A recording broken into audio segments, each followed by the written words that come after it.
and legal cases involving sexual harassment and other forms of gender discrimination. Monica is also the founder and president of Justice for Migrant Women. She has dedicated her life to ending gender-based violence and unjust treatment in the workplace, along with achieving gender justice, especially for the most marginalized women, including farm workers, Latinas, and immigrants. Monica also has a long history of promoting women's leadership and political power.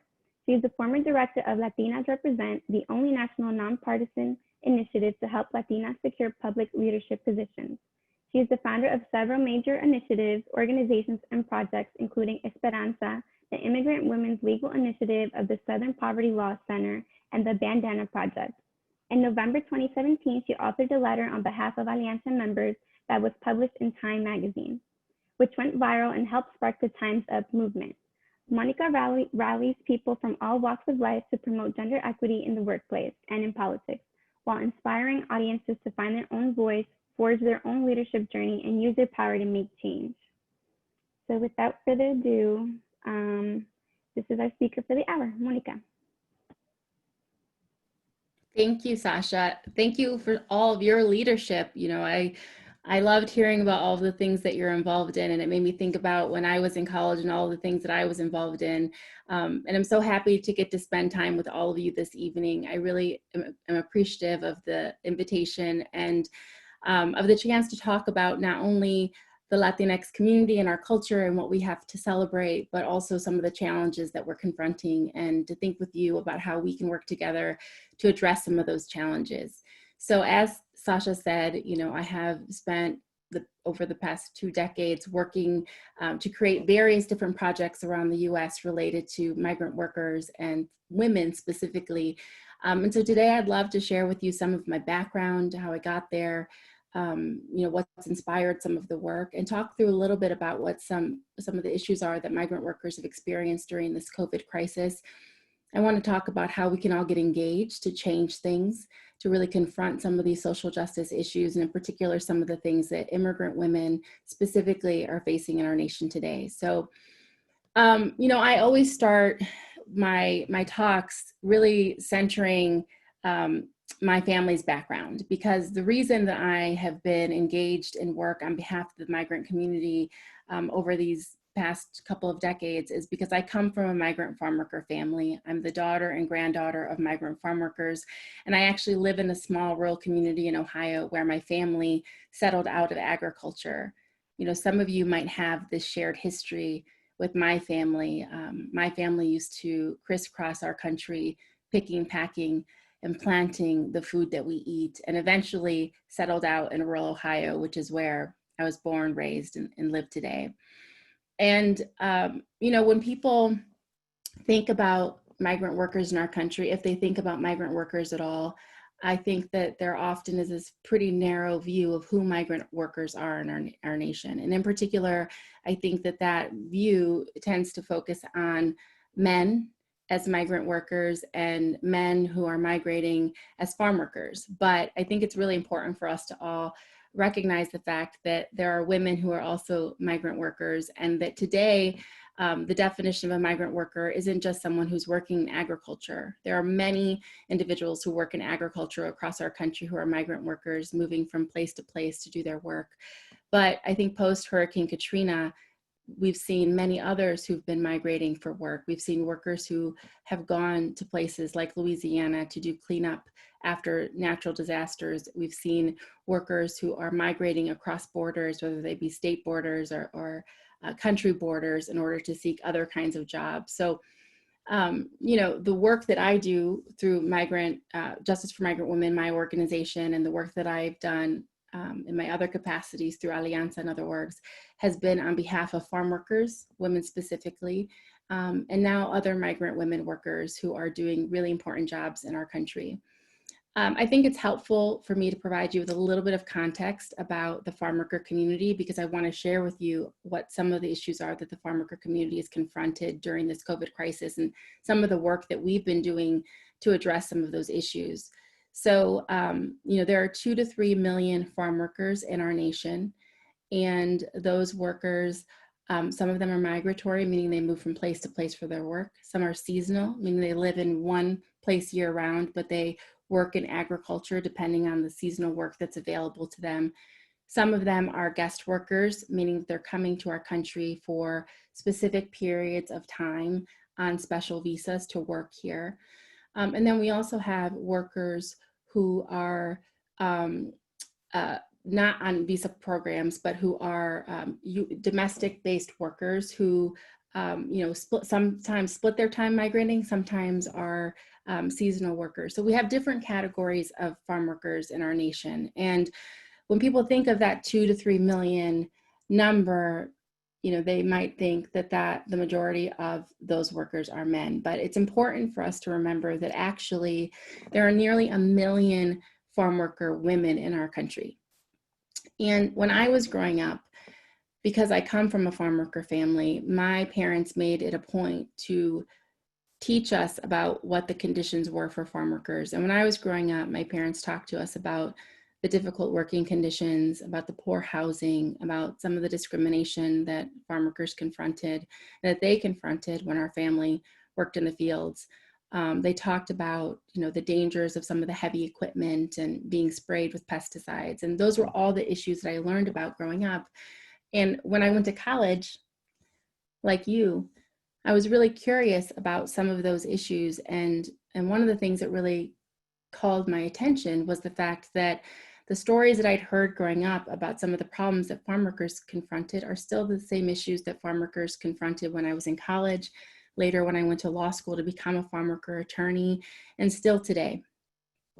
So when you think about the conditions that farm workers are working under, which include earning on average about $20,000 a year. If you're a farm worker woman, you earn about $11,000 a year, which is not a lot of money to raise your family on or to support yourself on. Farm workers who are migrating are often living in very close quarters. They're sometimes living in shacks that don't have a running water. They rely on shared dining facilities and shared bathing facilities. So we're talking, outhouses and outside shower rooms. And if they're migrating in groups, they often are traveling in buses or cramped vans. So that is the reality still today, not just when my parents worked in the fields or when my grandparents worked in the fields. This is what farm workers in our nation are still experiencing. And unfortunately, over 80 years ago, when the federal law was passed to protect workers, to provide us with rights as workers in different jobs that we have, like the minimum wage and overtime pay and things like that, farm workers were specifically excluded. I imagine it's hard for you to believe that, but it's true. Farm workers, domestic workers, restaurant workers were some of the categories of workers that weren't provided the same rights as everyone else. And for farm workers, those exclusions still stand.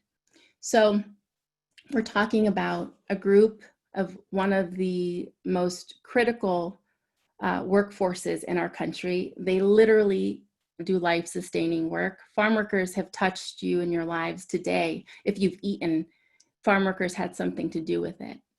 And unfortunately, farm workers are still not being paid the way they should be paid, and they still don't have all the rights that they should have.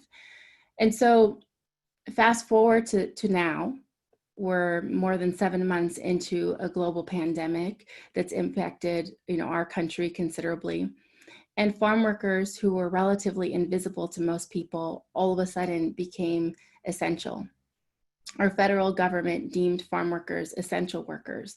And that meant that farm workers could continue to go to work every day, even though they didn't have all the protections that they needed. And so with my work and my organization, we quickly moved into action because we knew that farm workers would be among the hardest hit during this COVID crisis. And we were right. We learned quickly that farm workers were not being provided the information that they needed about the COVID crisis. They didn't have what they needed to protect themselves. So they weren't provided the PPE or the masks, the protective gear that they needed.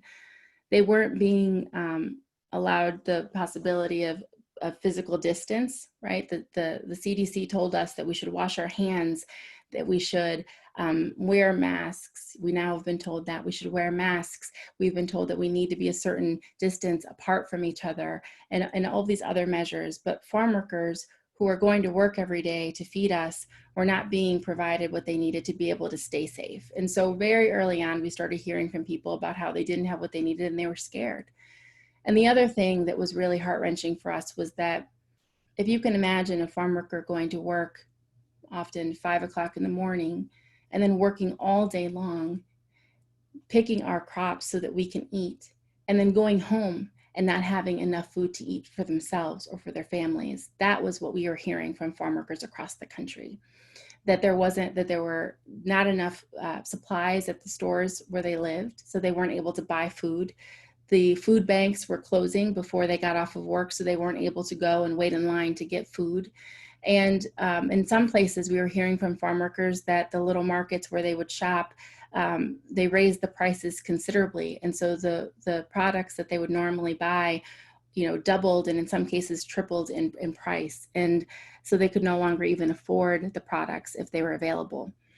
So the farm worker community throughout our country has really suffered during this crisis, from food insecurity at the beginning of the crisis to worrying about being able to pay their bills when their hours were cut, to becoming infected with COVID. And unfortunately, there have been many farm workers across our nation who've died from COVID. As this COVID crisis has continued over the months, we also saw farm workers in places like Oregon and California who were not only faced with the threat of the COVID virus, but they also were working while wildfires raged all around them, which created another hazard because they were then breathing in that smoke, and the protective gear that they were given, often face masks that folks like our organization helped to distribute to workers, those were not the kind of masks that they needed to stay safe. And the masks that they needed were not available because they were the same kind of masks that hospitals and clinics need in order to stay safe during this COVID crisis. So I say all this to you so that you understand that for farm workers across our country, those who feed us, the problems have existed for decades. The conditions have been bad for many, many, many years. And they haven't been provided with the essential rights and benefits that other workers have been provided, even though they've been deemed essential. And so our work, my work, has been to fight for their rights. My work has been to ensure that when people's rights have been violated, like when women who are working in the fields experience sexual harassment, as many do, that they have the ability to seek justice. Our work has been to try to push legislators to change the law so that farm workers can be protected, so that workers can be counted no matter where they work, what they earn, or where they're from. And, when I think about the body of work that I've had the opportunity to do, I want to offer it to you as you think about what it is that you want to do with your careers as students and as your careers moving into the future. Because my work as an attorney, an activist, an organizer, an advocate, it really requires a lot of different skills, and it makes us think hard about what are the levers of justice that are available. How can we win justice? Does winning justice only mean filing a lawsuit against someone and winning that case? Or does it mean boycotting a company until they change their practices? Well, what I've learned over my career is that winning justice can take many forms. And it can take many different kinds of strategies to actually make it happen. So for me, when we think about what kinds of tools we need or what kinds of mechanisms we need to be able to seek justice, my career, I've used a number of them, and I want to share some of them with you, and maybe they'll resonate with you too. So I have an organization that I co-founded that's called the Latinx House. And that organization I co-created with some filmmakers, Olga Segura and Alex Martinez Kondrecki. And the organization is focused on telling the stories of the Latinx community, because we believe that in telling our stories, that will also help us seek and find justice. You see, the Latinx community in our country has not had the correct narrative told about us. Most people don't realize that we're 60 million people strong in this country, and we come from very different backgrounds. We have very different experiences in this country. We live in urban and rural settings. Some of us work as farm workers and some of us work as executives. We aren't just one definition. We are a community that is extremely rich culturally and diverse. And the Latinx House centers on telling the stories of our community in all of our authenticity. And we believe this is important because when you don't tell the stories correctly, the consequence could be physical violence, as we've seen against our community. When you think about the El Paso massacre, that happened because a person hated our community based on stereotypes that have been told about our community. When you think about the movies that you see, there are stereotypes that are sometimes put forward about our community, about who we are as people. When you see TV portray us, we're not being portrayed correctly either. And so we believe strongly, and I believe strongly, that storytelling is critical to winning justice, to making sure that we're treated fairly. And you probably in your everyday careers as students and as faculty and as individuals who work at the university, you probably tell many stories too. You tell the stories of how you arrived where you are. You tell the stories of your own community and family. You tell the stories that you have created for yourself over the course of your life, of the dreams that you have and of all of your successes. And all of those stories are really important because that's how people can really come to know who we are as individuals and how they can differentiate when people are telling a myth about our community or trying to box us all into one space. So for me, storytelling is an important way of winning justice. Getting the story right is critically important. The other is organizing. I've spent my career organizing, and some of you, like Sasha, have been organizing too on campus. And what that means is we help provide opportunities for people to engage on campaigns, on issues, on topics that we care about. And we believe that by doing that, we'll be able to make change. And that change might come in the form of education, where people can learn something new that they didn't know about a community or an issue. And it also might mean that that education might prompt people to action to help change something. It might be a rule that needs to be changed, or it might be fighting for a particular group of folks like farm workers who aren't being treated fairly. So organizing to me is key. And I believe that we organize our families, we organize in our workplaces, we organize in our schools, we organize in our communities, and all of that is really important because every time we organize, we're building power. The other lever that I think that we have at our disposal is certainly a political lever and a policy lever. And what I mean by that is, you know, the people who represent us at every level of government, you know, from local politics to our state representatives to those who represent us in Congress and as president, all of those individuals are called upon to do the work that we believe is necessary, our priorities. And it's really important that as we think about those who are in political power, that we think about who it is that represents us and our interests. And having a representative democracy, meaning having a democracy that looks like us, one where people understand our journeys because they've been there before, that's really important. What we've seen in terms of legislating is that when, for example, when there are women who are in office, there's data that shows that those individuals tend to have policies enacted that are supportive of women and children. So we know from the data that depending on who is in office actually does make a difference in terms of the kinds of policies that are passed that impact certain groups of people, including marginalized groups of people in our country.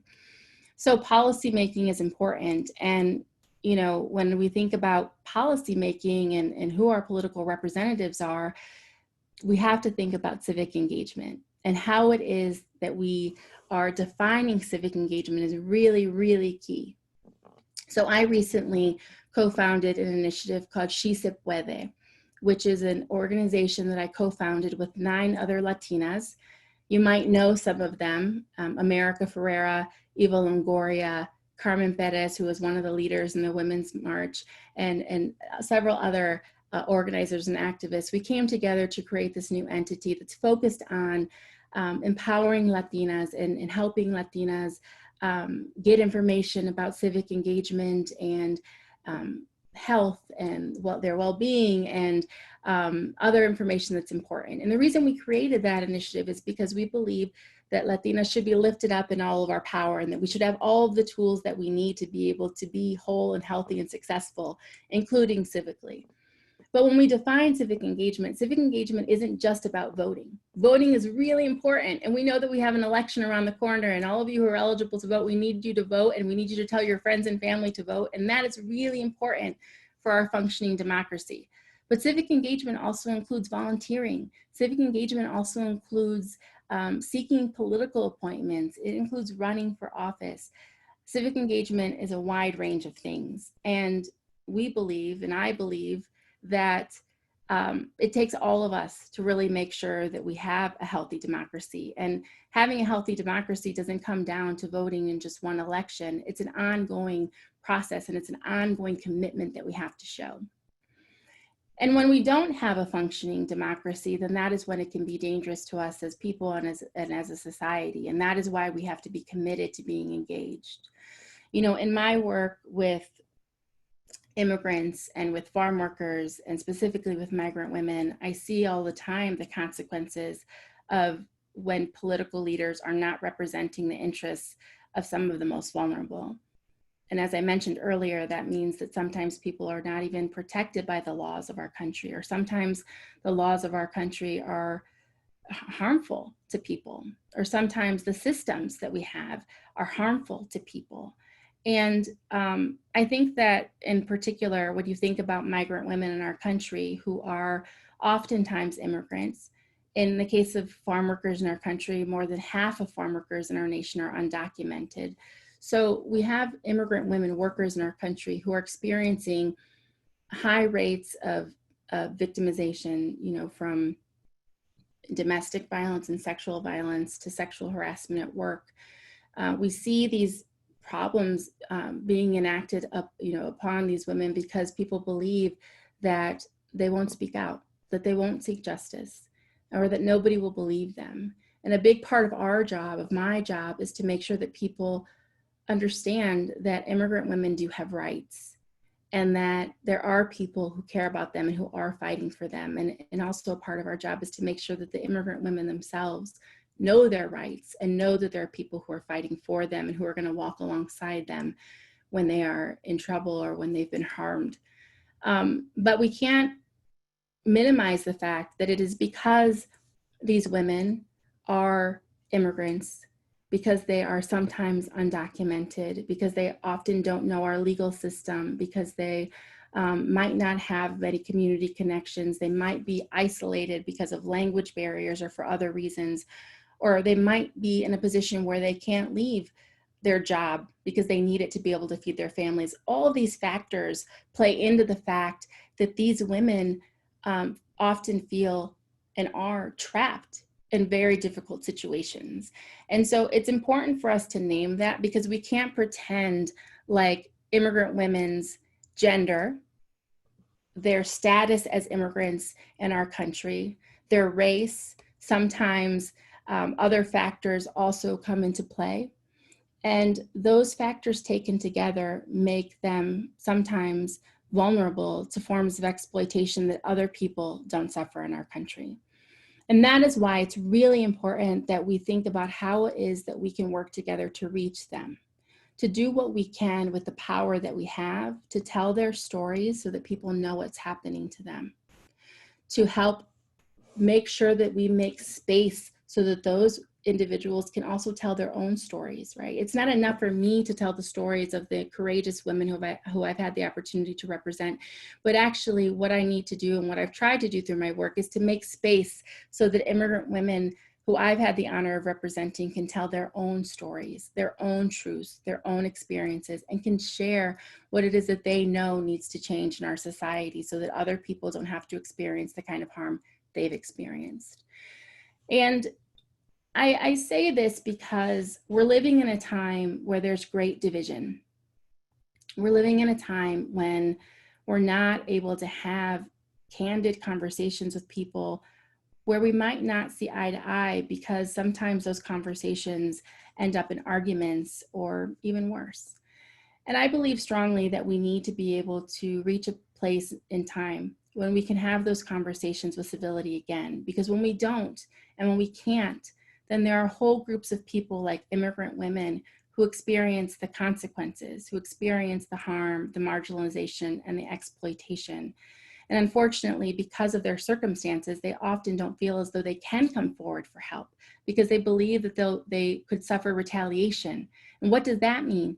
Retaliation means they might be fired from their job, or maybe if they're undocumented, immigration might be called on them. And I've worked with individuals who've had immigration called on them because they've tried to stand up for their rights. So it's not as if they're scared of something that's impossible. Unfortunately, some of these things have happened and do happen. And so it's really important that we make space for immigrant community members, for immigrant women, migrant women, to be able to tell their stories, but we also have to do the work to make it safe for them to tell their stories. And that means we have to fight for their rights, that we have to ensure that political leaders are understanding that they're accountable to us, just like they're accountable to some of these immigrant and migrant women workers who I serve, and some of whom you may know also in your communities. And so what I mean is we have to make noise. We have to commit to doing the hard work of pressing political leaders to be accountable. We have to do the hard work of holding ourselves and each other accountable. And we have to do the work to make sure that the least visible among us will be visible, so that we can ensure that they don't experience grave harm and that there's no one who was ever made to face justice for harm that they've committed.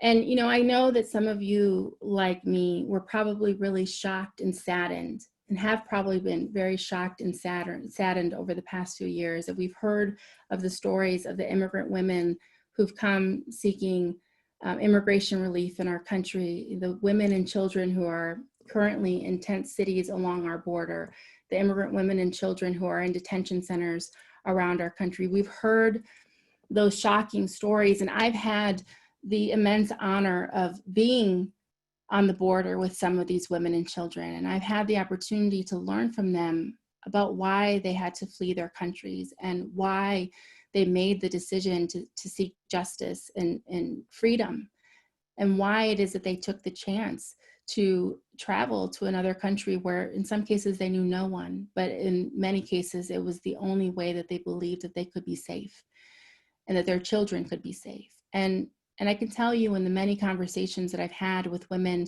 along the border in Texas and in Mexico and, you know, in San Diego and the different places where I've had the opportunity to visit with some of these women since this crisis has been unfolding, there's a real sense of need and desperation and a real desire to be able to make our legal system work for them. And unfortunately, our legal system hasn't been working for them. And so we've seen and we've heard about immigrant women and children who are in deplorable conditions. We've heard about the immigrant women and children who've gotten sick, and some of whom have passed away while they've been in detention. And while some of you, like me, have been marching in the streets and calling our political leaders and demanding change, we haven't seen the change that's needed yet. But it hasn't just been the last couple of years where this has been the reality. The truth is that immigrant women and children have been experiencing hardships and have been experiencing harm for many years. You know, back in 2014, I remember when there was a crisis and many immigrant women were fleeing the northern triangle. They were fleeing Guatemala, they were fleeing Honduras and El Salvador, and some places where there was a lot of violence happening that particular time. And so we saw an influx of migration to our country, and we saw families being put in detention. So, you know, I want to make sure that we all understand that the situation confronting immigrant women and kids at the border isn't a new one. And the conditions in the detention centers where people are getting sick and they don't have what they need and they're not being treated fairly, or where we've learned of violence against them, it's not new, unfortunately. I think that we've seen it being enacted at much higher levels. We've seen really unjust policies being enacted over the last couple of years that didn't exist before. So certainly things have gotten worse, but I don't want us to forget this. Historically, immigrant women and children have experienced violations and harm by our government and by our systems. And, you know, I think that many of us were deeply disturbed and deeply alarmed when we heard most recently in April about or rather in September, about the women in detention who were forced to have hysterectomies.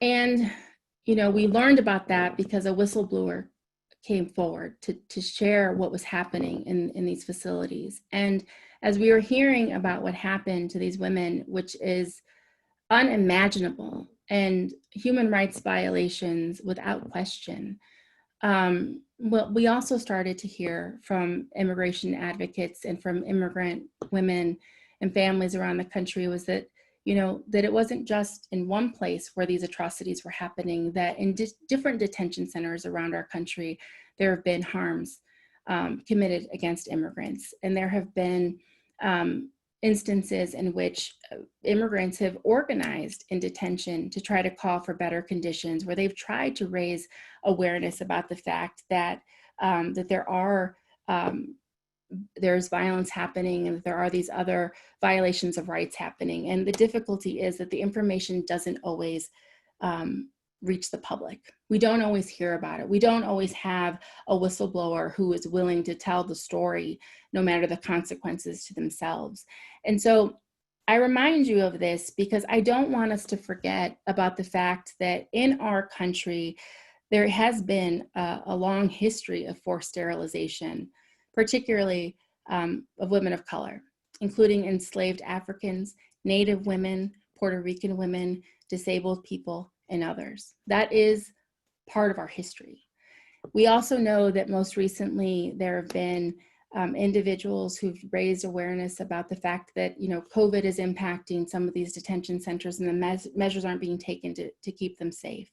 We've heard about unsanitary conditions. We've heard about women, Cameroonian women who protested medical neglect months before we heard about the situation with the forced hysterectomies. And the reason I mention this is because it's really important that as we learn about these different situations, these different violations, that we don't erase history in the way that we know it's played out and in the way that different harms have been exacted upon different people in our country. And it's also really important that we don't erase the work that different community members have done to try to raise awareness, to strike, to march, to rally, to tell their stories, because it's the cumulative work over time to try to improve the conditions of women of color, of Latinx people, of immigrants, of immigrant women in detention. It is that cumulative work that actually provides us with the opportunity to finally achieve justice and change. And so I think that as we reflect on this Latinx Heritage Month, and as we reflect on the gains that we've made and the work that we still have to do to make sure that we all get free, it is really important that we lift up the courage, the sacrifices, the harm, the pain, and the hope that many, many community members have exhibited in the recent months, in the past years, and over many decades, because it is all of those brave individuals who have helped correct things, change things, call for the change of laws, and have called for us to create a better society. And I believe that it is because of individuals like them, and because of individuals like you, and because of individuals like those who I organize alongside with and for, that we are building the world of our dreams. And I believe that it will take every single one of us using every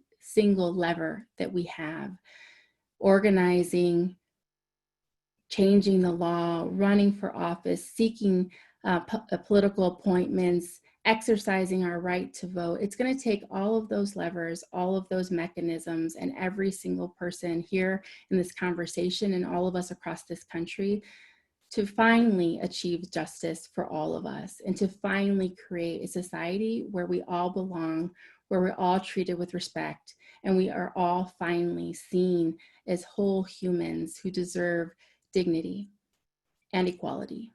And so I am grateful for the chance to speak with you, to meet you, and to learn about all that you're doing. And I'm really excited to also see all that you will do as you move alongside us and the movements that we've created and the movements that we are building I look forward to seeing all that you will help us achieve as we seek to build this better world.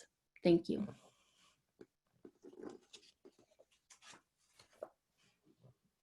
Thank you so much for all of your inspiration, energy, and the knowledge that you're sharing with us, and your own knowledge and the knowledge that I know that you're sharing on behalf of others that you've encountered.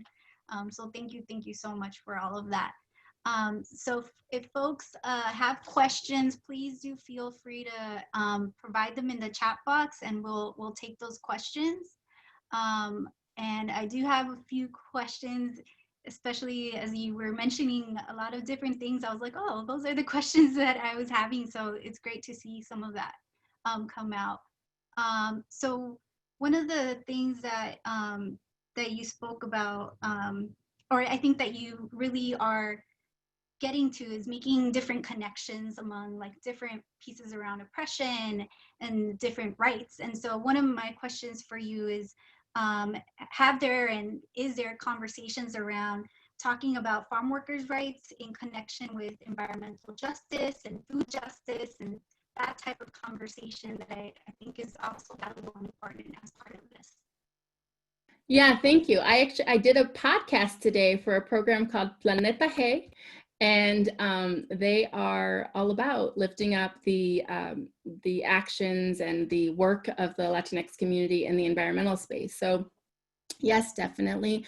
I think that for those of us in the Latinx community who have indigenous roots, it's really important for us to name the fact that Mother Earth has always been important to us and to our community.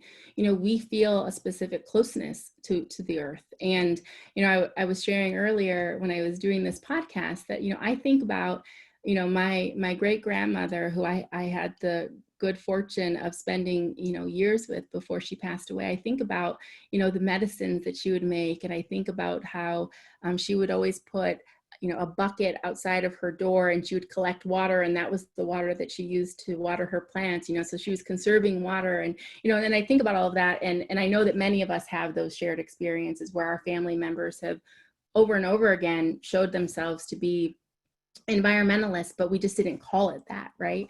And so certainly we have individuals, and now we have organizations. There are national organizations that do work on behalf of the Latinx community on environmental issues and on climate specifically. And part of their work is really calling attention to indigenous practices and indigenous values, which I think is really, really important. But the other piece of this is that in terms of farm workers, I would say probably over the last decade or so, there's been a big focus on the food justice movement. And, to your question, unfortunately, as this food justice movement has evolved, there's actually been very little talk in the food justice about farm worker rights. And I've always said, you can't have a food justice movement if you don't include farm workers and farm worker rights, right? Because if we can't have a situation in which we say that we want to protect the land, and we want to protect animals, and we want to protect, we want to make sure that we're not using chemicals, and we want to do all these things, but we don't care about the people who are doing the work. You can't do that. We can't have that. That isn't justice, right? If we're trying to build a true food justice movement, we have to take into consideration sort of the treatment of the land, and the treatment of the animals, and the treatment of the people doing the work. We have to think about the impact on the consumer, right? What is it that we're asking people to put in their bodies and at what cost? And so I think that is the focus on workers, and not just on workers' rights and worker treatment, but also on the power of workers to be a central force in the food justice movement. That has been missed, in my opinion. And I think we have a lot of work that still remains to be done in order to make sure that the food justice movement is inclusive of workers. And, I want to mention, I didn't talk about other workers in the food supply, but I want you all to think about how many meat packers have been infected with COVID during this COVID crisis. How many workers have passed away that are food chain workers. You know, it's not just farm workers, it's people working in poultry, it's people who've been working in other, you know, meat packing facilities where there have been hundreds of workers who've gotten sick and the plants have closed down. I remember there was a period in the spring where people couldn't find meat in their grocery stores, and that was because production had ceased because they had to close down plants. And so it's really important that we lift up those realities, and that we also say to ourselves, like, what are we as consumers doing to make sure that people who are producing our food are safe, and then what is our obligation if we're part of a food justice movement to make sure that we're talking about justice for the workers too. And so we're trying to do that work, but there's certainly a long way that we have to go. Have you seen any models that you can share with us of what that might look like? Because I think oftentimes we get stuck in like the fact that like it's impossible, right? But I think that there's a lot of, like you mentioned, a lot of good work that is being done that is at a small scale and people don't recognize or don't know. So I don't know if there's anything you have to share in terms of models of thinking and dreaming forward. Yeah, I mean, there's so much good work happening. You know, so for example, there is a project that was created called, an Equitable Food Initiative that was created. And the Equitable Food Initiative is one where they're trying to get worker rights advocates along with workers themselves and companies to work in partnership to make things better. There was a table that was put together by Oxfam. Some of you might know that organization, Oxfam. They created a poultry table. And the poultry table was a coming together of different organizations and advocates that worked on behalf of poultry workers to figure out how to make those conditions better. And there have been some employers that have been involved in that process too. When you look at the dairy industry, so there's a campaign called the Justice for Dairy Workers. It's Milk with Dignity, that's the campaign name. And that campaign is another example of workers who've organized and who've built power and have been able to change conditions for dairy workers, you know, who worked at the companies where they were experiencing violations. You know, I know, for example, the company Ben & Jerry's, they have been working in close partnership with some of the advocates. And in fact, Ben & Jerry's supported our work. And the Farmworker Pandemic Relief Fund that we created after the pandemic broke out, we created, I didn't mention this earlier, but in response to the pandemic, we created a fund for farm workers because we knew farm workers would need assistance. And so we raised, I think we've raised and distributed over $3 million at this point in money, but we've distributed in masks and in-kind goods and other products about $10 million to the farm worker community around the country. And Ben & Jerry's was one of the companies that came forward to support those efforts. So there have been successful campaigns, and there are, you know, tables and coalitions that have been built to try to sort of further the rights of workers and the interests of consumers as well. And then I would say that there are also, now we're seeing classes that are being given in universities around the country that are around food justice and the food justice movement, and they're thinking about how do you build a food justice movement that's inclusive. So definitely there are examples, and people should not feel like there isn't hope and that there's not a possibility for change. And I would also encourage people to really understand that even though I'm a farm worker advocate and have fought for farm worker rights, I really believe that in order for us to change things, we have to work in partnership with the companies, right? So it isn't an either or, it's not an us against them. It's, you know, if we really want a better food system, we have to figure out how to work together. Thank you. So one, I think, thing that folks sometimes get confused or misunderstood, and I would love to hear your thoughts around this, is, you know, that maybe all Latinx are immigrants and that all immigrants are Latinx. Yeah. Can you talk a little bit about that and like what that looks like in your work, and in working with, you're talking about partnership with others and in coalition with others, and what that looks like? Yeah, that's a great question. And, you know, and the various organizations that I have and projects that I'm working on really demonstrate this, right? So the Latinx House, as I mentioned, that's really focused on all of our stories. So, you know, I'm a third generation Mexican American. So my family, when they came to the country decades ago, they were immigrants, but since I'm third generation, so even though my family continued working in the fields, they were US born farm workers, and so we try really hard through our work to make sure that people understand that we're not all Mexican. We don't all speak Spanish.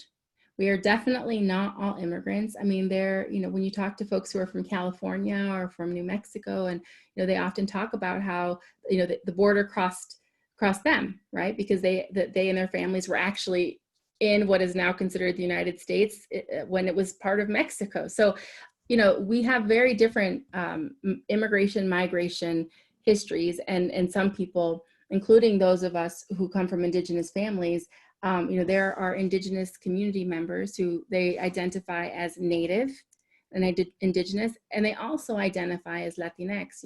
I'm doing a project right now called Sisters Rising, which is focused on building political power with Native and indigenous women, and specifically we're involved as an organization because we're working with women who identify as both Latinx and Native and indigenous. So I think that it's really, really important that we clear up that confusion. But I also think that it's really important for those of us who are US born, for those of us who've been here for generations, that we make sure that we are being clear about the fact that when we say that we are not immigrants, that we are saying we're not immigrants simply for the purpose of clarification, but we're not saying it in a way to say that we are better than those who are immigrants, because immigrants, or whether we're an immigrant or not an immigrant, we all have value and we're all important. And no matter how we got here or when we got here, it's really important that we protect each other and in each other's rights. And I say that because I think it's really, we have to be really careful too that we don't act or speak in a way that could be construed as nativist. Thank you for that.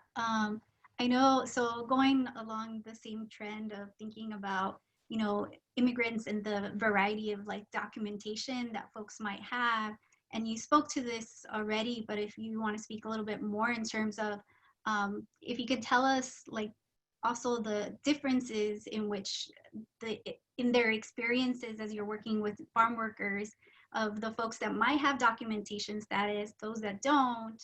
And then again, there could be from the visa to the folks that are US citizens, right? So I don't know if there's ways for you to speak to the complexity of that and how you work through the fact that this is a different immigrant statuses and they will have different experiences and impacts and ways that they can navigate the system as they're working for their rights. Yeah, I mean, I think that I'll give you some examples based on cases that I've worked on, because I think maybe that will help it be clear. So, I worked on a case for about a year in Arkansas. It was a case involving poultry workers. And it was a situation in which many of the women who are working in this particular poultry plant had experienced sexual harassment. And that's why I got involved in the case. And the women who came forward to get help were Puerto Rican, right? And so as Puerto Rican women, they have rights. They're not immigrants, and they are certainly not undocumented, right? They're US citizens. And they, and so because of that status, they felt like they could speak out. And they felt like they were being treated badly, but they also recognized that there were undocumented workers who were working alongside them who were being treated very badly and even worse than they were. And I remember being in conversation with them about that, and them saying that, that they felt like they knew that they were being treated badly and that their rights were being violated, and they felt that they could speak out because they weren't in danger of being deported or having anything bad happen to them and their families, right? They felt really secure in that. And that was really important for them to acknowledge, I think, because they were acknowledging the privilege that they had, in that they said, we have rights, we know we have rights, we can call people to get help. And, in that case, even though there were many women who'd experienced sexual harassment, many of them who were undocumented, it was only the women who were Puerto Rican who actually ever were able to come forward and make a complaint, because the other women were too fearful of what would happen to them. And so I think that's a really good example where you have people who are working under the same conditions, the same bad conditions. And some people feel like they can come forward and they can fight for their rights, and other people, even though they're experiencing the same thing or perhaps even worse, they feel like they can't. And you know, in my cases, you know, I've represented women of all statuses. I've represented US citizens, I've represented guest workers, I've represented many undocumented women workers. And, you know, and what I think is important for us to also acknowledge is that immigrant status, you know, it can change.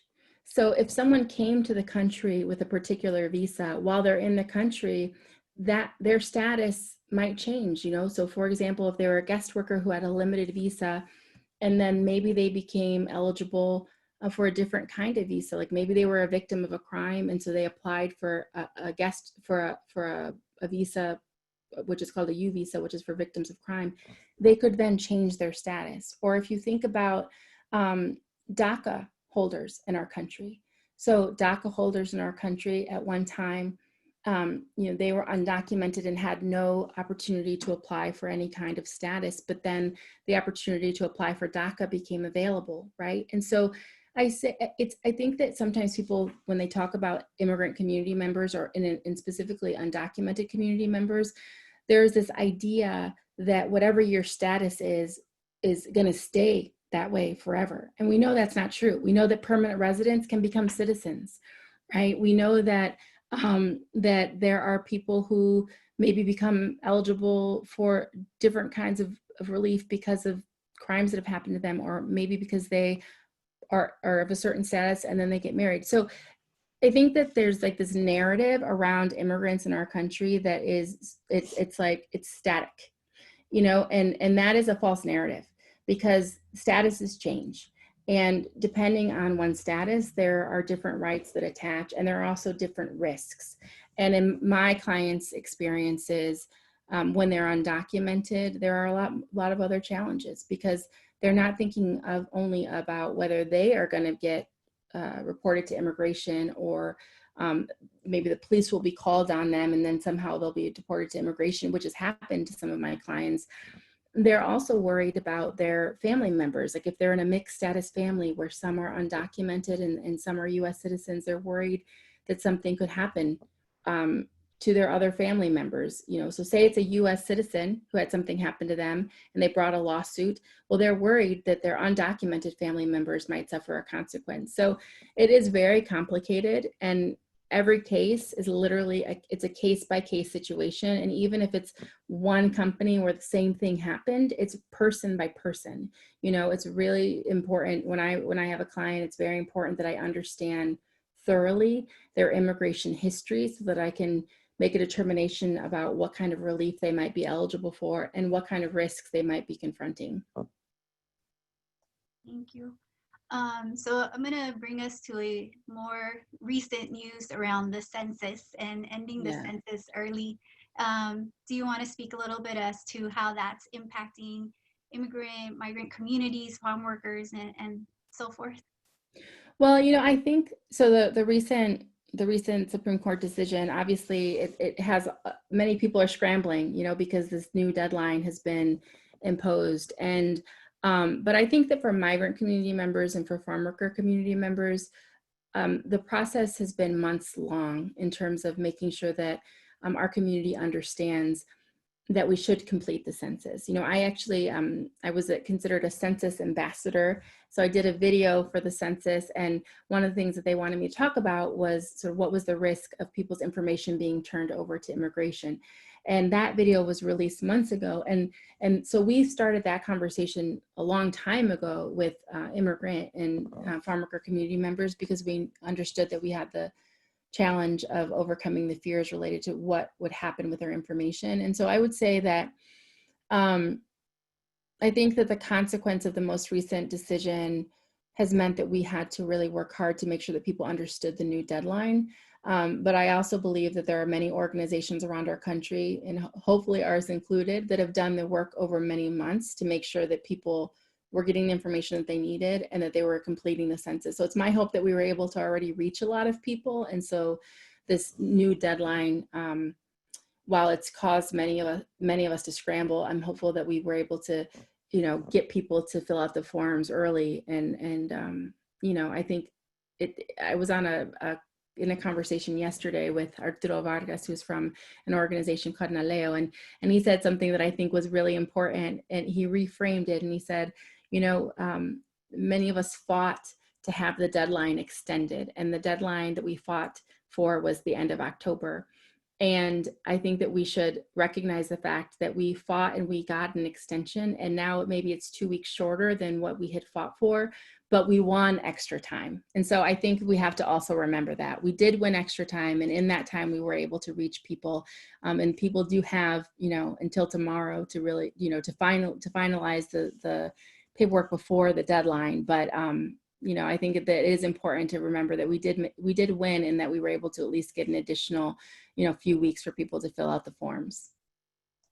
So one of the things I appreciate that you bring up alongside like the fact, the barriers is like the different forms of resistance. And this is an example of how you are in so many ways like, what is it called? Celebrating that there is something there that people were pushing for, right?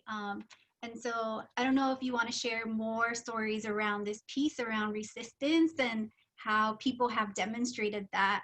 And it goes hand in hand, right? Yes, there's history of oppression, but there's always people fighting back.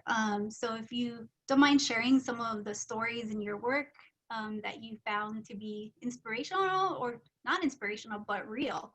Yeah, definitely. You know what, I really appreciate that question, because so much of the conversation around our community is about all of the ways that we are harmed, that we're set back, that we struggle. And there isn't enough conversation about our strength and our power and our contributions and our joy. And I think it's really, really important for us to make sure that we are amplifying that. So that is why I talk about our struggle, but I talk about how we're winning. And I think, for me in my work, I have to focus on how we're winning, because you can stay in the work for as long as I've been doing this work, which is really difficult work, if you focus on the ways that we're winning and not only on the ways that we're challenged. And so, I think that people have to remember that in our community, we've always been fighting for what we need, and we've always been taking care of each other. I think about the farm worker women who I've served and who are from my community, and I think about the fact that even when we have nothing, we somehow make sure that our families have what they need. I think about this woman who I'll never, ever forget. When I was a young girl, I was actually, I guess, like 19. I was 19. And I was doing outreach to a farm worker camp here in Ohio. And that meant that I was going door to door, and I was providing farm workers with information about their rights. And I went to this one home, and it was literally a shack. It was a one-room little shack. And there was a woman there with her children. She was making dinner. And she was making a caldo. She was making a soup. And we were talking, and I remember she gave her family the food that they were going to have for dinner. And she'd given, her children the meat, and then she gave them the vegetables. And you just saw as she was giving out the food. And at the end, there was nothing else left to give but the caldo, but the soup, just the broth. And that's what she ate.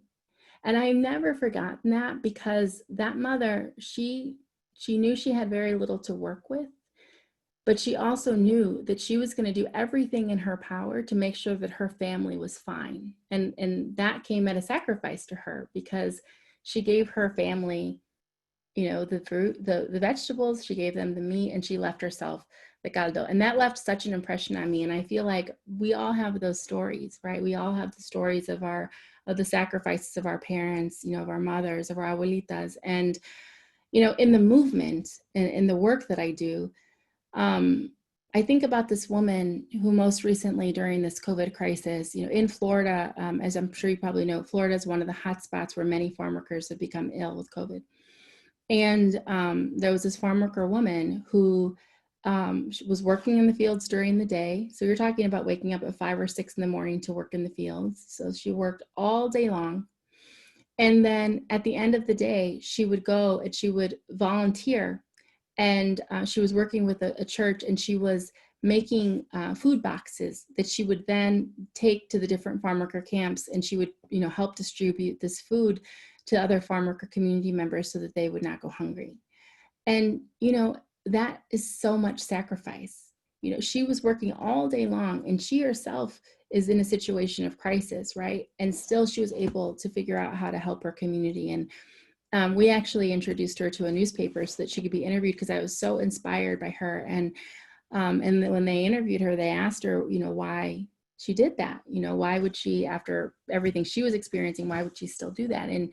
And she talked about how she knew that she had more than others, and she didn't want people to continue to suffer. And so I feel like these are the stories of our community, and the ways that even when we don't have much, we still find a way to give. And if you look at the movement leadership across our country and in the farm worker community right now, about, there are farm workers right now who are saying, you're calling us essential, but you're not giving us any essential rights. There are farm workers right now who are organizing themselves to fight for themselves, to fight for their rights. And so, that we have to remember that our community is strong and resilient, and that we always find a way to do what's needed for ourselves and for our community. And that we also, I think that one of the things that's really remarkable about the Latinx community, and what's really remarkable specifically about the farm worker movement, is that, ours is a shared fight. Movements in our country are often talked about as things that are led by one person, right? So when you think about the great social justice movements in our country, you often think about one or two leaders. But the reality is that movements aren't possible if it weren't for many, many people who make the movement possible. That is how you have a movement. And in the farm worker movement, we've been able to see over time, since Dolores Huerta and Cesar Chavez started the farm worker movement, we've seen the commitment to collective good and to collective power that's been demonstrated by farm workers around our nation. And it's that commitment to the collective good that has over time resulted in progress. And look at me, I come from a farm worker family, and I have the rare history of, I can say that that I come from a family that came from the fields, and in my educational journey, I ended up in Harvard Square because I went to Harvard for my master's. And not many people can tell that story, but that story can be told because there were people in our movement who fought for the collective good so that people like me could have a chance to go to school, right? And have the opportunity to become a lawyer and have the chance to be able to continue to serve our community. So there are so many stories to be told about the way in which our community is making a difference. And it's those stories that I really hold on to as we do this work. Thank you. So I do have one last question for you on the idea around the collective. We all have to be collectively in this together. And you also shared that, a lot of these stories are unheard and they're hard to find, and information is very rare. The government doesn't provide it as it should be, and is not transparent with it. Can you give us some places to see things, to recommendations of how to do that learning? I know I got a chance to hear a little bit of your YouTube video where you had conversations around folks telling their own story, and that's really what we need to be listening to. And you say this as well here. So if you can give us some thoughts and recommendations of how do we do that learning, and what do we need to do to be educated around these issues and topics and people and lives? Yeah, so first of all, I think that we all have to just stay curious and ask each other our stories. You know, do you know the stories of the people who are in your classes or those who you work with? You know, do you actually know the stories of some of the people who are your closest friends? Like really know their stories and their history? And if you don't, you should ask.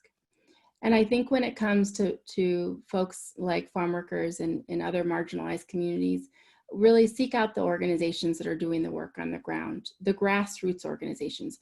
There are lots of organizations that work in proximity to communities, but and those organizations are important, but sometimes those organizations are not comprised of people who come from those communities, or they're sort of one step removed or a couple of steps removed. And so I always say, get as close to the ground as possible, right? So go to the local community organizations in your area. If you're interested in learning about a particular organization, and a particular group of people, volunteer and you know, help with some of the story collection. Because you know, when I was 14 years old, I started writing for a local newspaper, and I told the stories of the Latinx people in my area and farm workers in my area, and that was so enlightening and important. So get to know the local organizations and figure out what you can do to help tell those stories. But the other thing is, I mean, I hope that you'll follow my organizations. And, you know, I would, in particular, when it comes to farm worker stories, we started a campaign right at the start of the pandemic called Phenomenal Farmworker. And so if you go to our Instagram page, you will see pictures with farm workers wearing the shirt that says Phenomenal Farmworker. We did that in partnership with the Phenomenal campaign, which was created by Mina Harris. And the reason we did that campaign is because I wanted people to see farm workers. You know, because farm workers are invisible to most people, I think people just take for granted where their food comes from. Like, they're not thinking about the farm workers who pick their food, and they're certainly not thinking about all that farm workers offer our country. So the Phenomenal Farm Worker campaign was focused on giving a face and a name to farm workers around our country through the pictures that we took of them. And then we told their stories. You know, we talked about their families, we talked about their aspirations, we talked about how many years they worked in the fields and in what states and what crops. So I hope that you'll go to our Instagram and you'll follow that storyline. And then the last thing I would say is, you know, to the extent that in your classes, maybe they're not telling stories of certain communities because the textbooks don't tell them, push for that. When I was in college, I actually created my own course. And so when I was in my undergrad, I was able to get my school to allow me to specialize in farm worker justice. That actually was I was hyper specialized.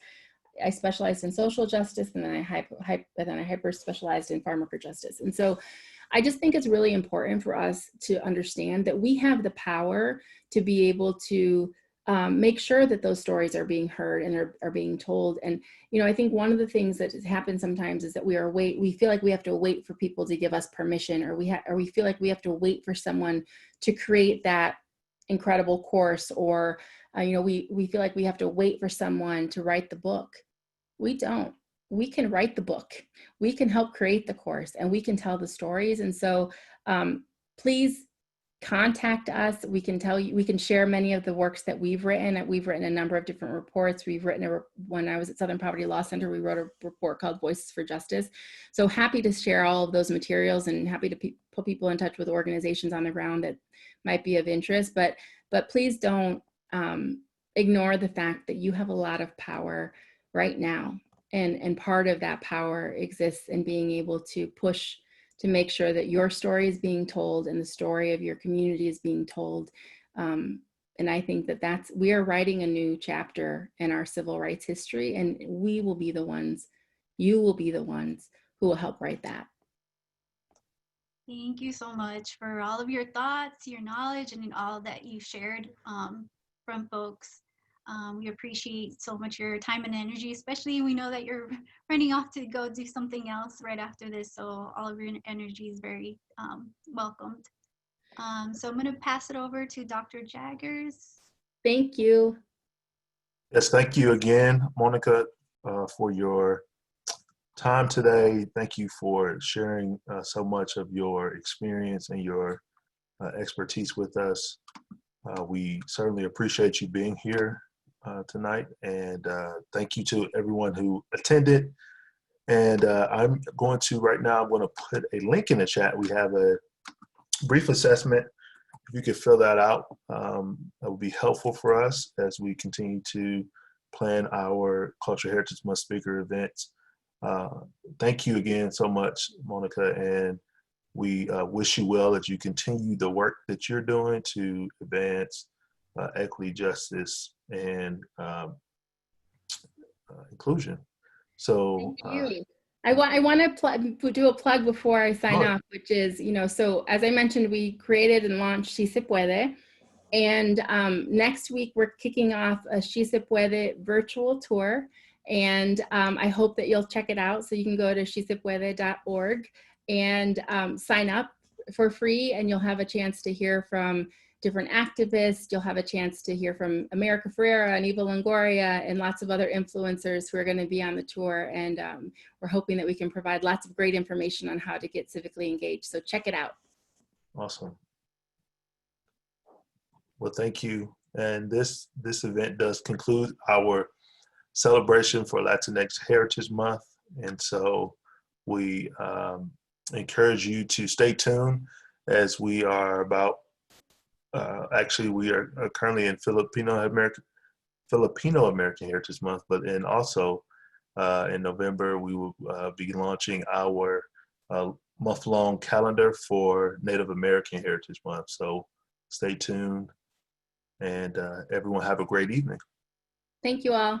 Take care. Thank you. Bye. So much. Thank you.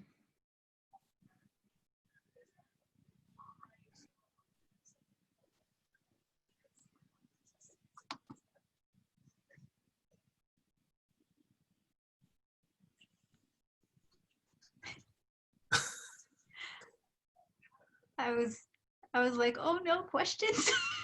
You did a good job. You did a good job. I really thought somebody was gonna have a question. I think people were just taking that all in, So, all righty. Well, Yeah. I'll see y'all tomorrow morning. Thanks.